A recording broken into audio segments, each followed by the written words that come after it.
Бұл ән бұрынғы әннен өзгерек. Сіздер осы уақытқа дейін әрбір белгілі саладағы мерейлі тұлғалар туралы естіп, біліп жүрсіздер. Ал ауданымызда республикалық деңгейдегі нағыз құрметке лайық адам, құрметті темір жолшы, өмірінің көбін темір дәнекерлеу мамандығына арнаған 92 жастағы аяулы ананың барын біліп едіңіздер. Бүгін біз сіздерге сол кісінің өнегелі өмірін паш етеміз. Ал мына шоқ гүлдері арнайы әжемізге. Душанова Назипа Сербайқызы 1937 жылы Қазалы ауданы Қарашеңгел ауылдық кеңесіне қарасты бұрынғы Ленин ауылында дүниеге келген. 1954 жылы 7 сыныпта бітіріп, 1955 жылы зауытқа жұмысқа орналасқан. Зауытта темір дәнекерлеуші мамандығын бір ай ішінде үйреніп, өз бетінше жұмыс атқарған. Зауытқа олай-бұлай өтіп жүріп, бір өте қызық көрдім. Бұл не мына ішіне күн-түн жарқылдайды да жатады деп. Сол бір күні бір таныс бір қыз бар еді. Сол айтты, мен осыған жұмысқа тұрдым, сварщик болып. Тұрсаң алып барай деп. Алтын дейтін қыз. Сол арқылы осы заводқа барып, бірден қабылдады бізді жұмысқа. Ученик болып, электросварщикті.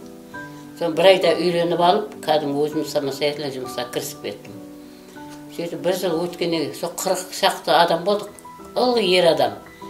1956 жылы комсомол жолдамасымен Челябинск қаласында дүниежүзілік фестивальға қатысып, дипломмен марапатталады. 1957 жылы тұрмыс құрып, 1960 жылы қаңтар айында Қазалдағы локомотив депосына мамандығы бойынша қайтадан жұмысқа тұрған. Душанова Назипа апамменен бірге 1982 жылдан бастап жұмыс жасадым. 82 жылдың январ айында осы Қазалы локомотив депосына жұмысқа тұрдым. Сол кезде Душанова Назипа апам машинист, компрессорның қондырғысының машинисті болып жұмыс жасайтын тұғын.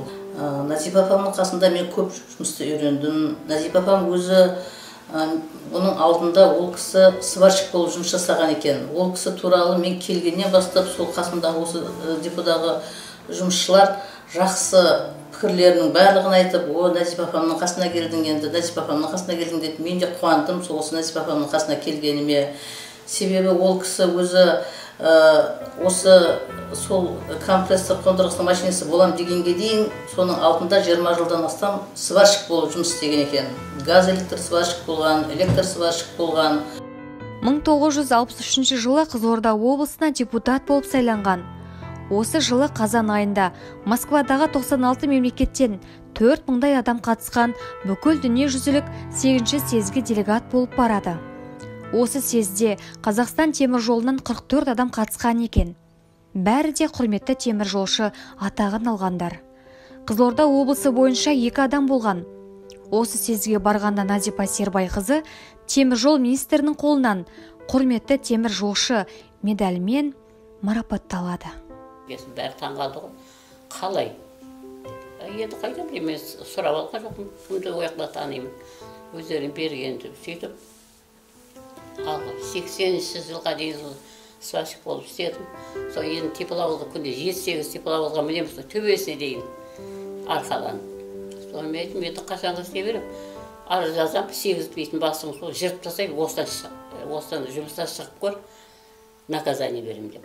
Сөйтіп жүріп, бір күн 80-ші жыл мен айтым, енді мен үлкейдім ғой, енді алмастырсайшы, жұмысты алмастырайын деп, 80-ші жыл тағы ер адамның жұмысына кірдім.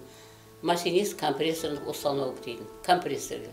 Мен қасыма келгенде апама қарап тұрам, апам өзі бойы ұзын келген, әтемі қара торы, өзі сварщик десек, ер тұлғалы сондай адам еді, өзі ер мінезді, ол кісінің мінезінің биязылығы, бір ұстамдылығы, сондай енді тілмен айтып жеткізгісіз бір суреттеуге келмейді, жақсы адам болды. Мен сол кісі апамды әлі осы кезге дейін ойлаймын.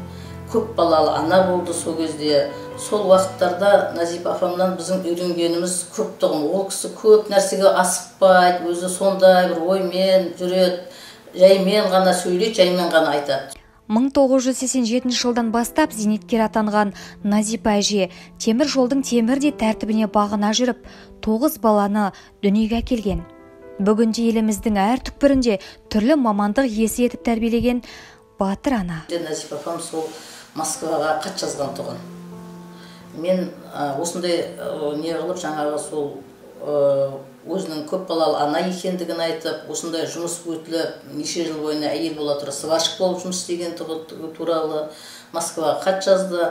Сонда Москвадан ол кісіге мынадай жауап келді. 15 одақ бойынша сол бірінші әйел екен, осындай 20 жыл сварщик болып жұмыс жасаған, 20 жылдан астам өтілі бар жұмыс жасаған, әрі көп балалы ана бұрын бұндай практикада кездеспеген бізде.